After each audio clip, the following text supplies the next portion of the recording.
Talking with Rose Stewart. She survived a vicious attack by a serial killer, and she just told us her story. But we didn't get the finale of it. Rose, what did your attacker get for a term? For me, he got 56 years, and he's now on death row for the murders. For the other murders. Our next guest is one of the only survivors of the notorious Night Stalker killing spree in which Richard Ramirez brutally murdered 13 people in their beds in Southern California. Ginny Peterson was nearly one of them. Somehow, she survived. You're in your bedroom, all of a sudden there's a guy, and it's the Night Stalker.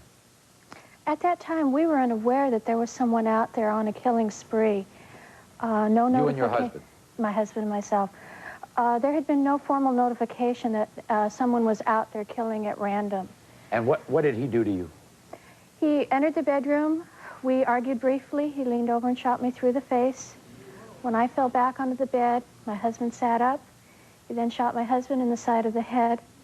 We both fell back on the bed, and we had a bit of a conversation between each other. We thought perhaps it was someone playing a sick joke. We couldn't believe the magnitude of what was happening to us. Then we became aware that he was standing there laughing. Later on in testimony, he would tell people from his jail cell that he liked to watch people wiggle like little worms before they expired after he'd shot them. I was very fortunate in that my husband found the strength and the courage to jump up and chase him out of the house. Meanwhile, still dodging 2 additional bullets. Even though he had been shot in the head, you were shot in the face. Yes. You pass out? No, neither one of us at any time lost consciousness. Later on, you helped, I assume, in the arrest of Richard Ramirez. He was not arrested for 3 more weeks. He was still on the loose. We did go to a lineup several days after his capture, which was on September 1st.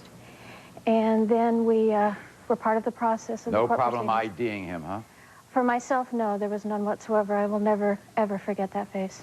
I talked to Richard Ramirez a few months ago, believe it or not, about another show. And it was an exclusive interview we did in August from death row in California. And everyone should see what this guy is like and how he treats humanity and the human condition.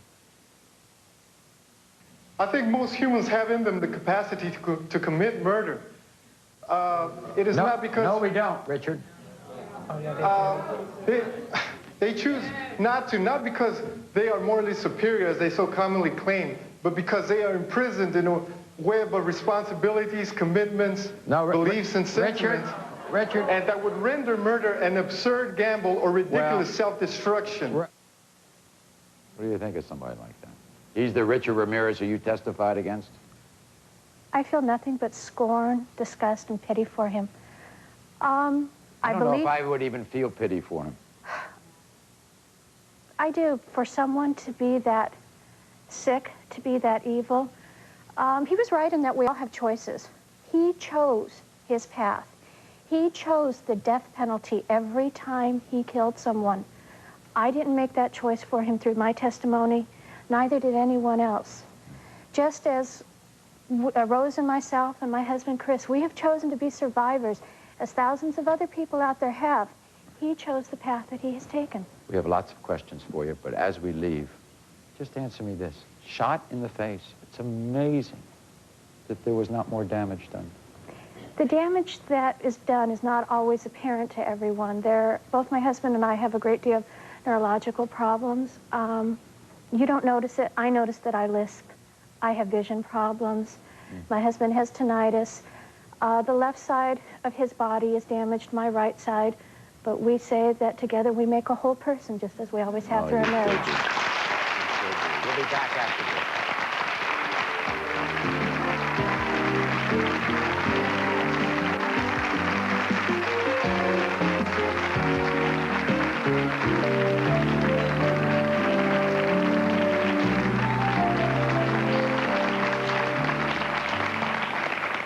I wanted to address this question to the both of you. I wanted to know how he broke into your home and how safe do you feel now and how can you protect yourself and your family?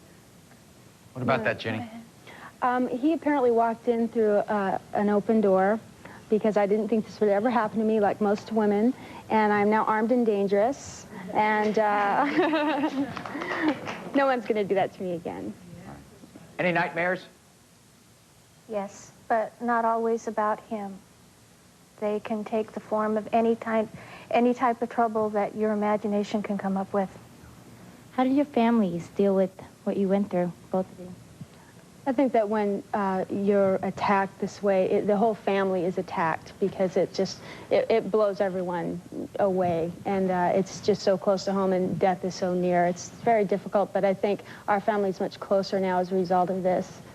Yeah. Yep. Okay, what went through your mind? Like, how did you calm yourself down to rational thought so you could escape from him? Especially when you went in and out of consciousness. Exactly. Well, early on, I just realized that if I was panicking and hyperventilating and shaking violently, and I realized that if I didn't pull myself together and calm down and deal with the situation, that I didn't have a chance in the world. What was going through your mind?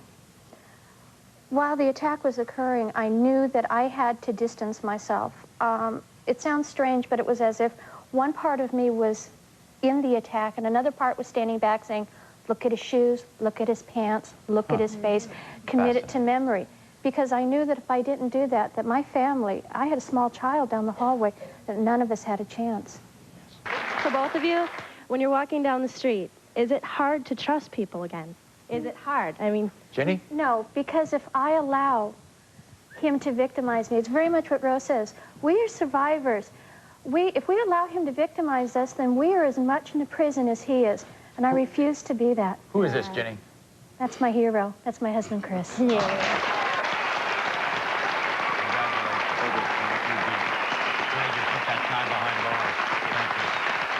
want to thank you both for joining us, not only Chris and Jenny, but thank you so much, Rose.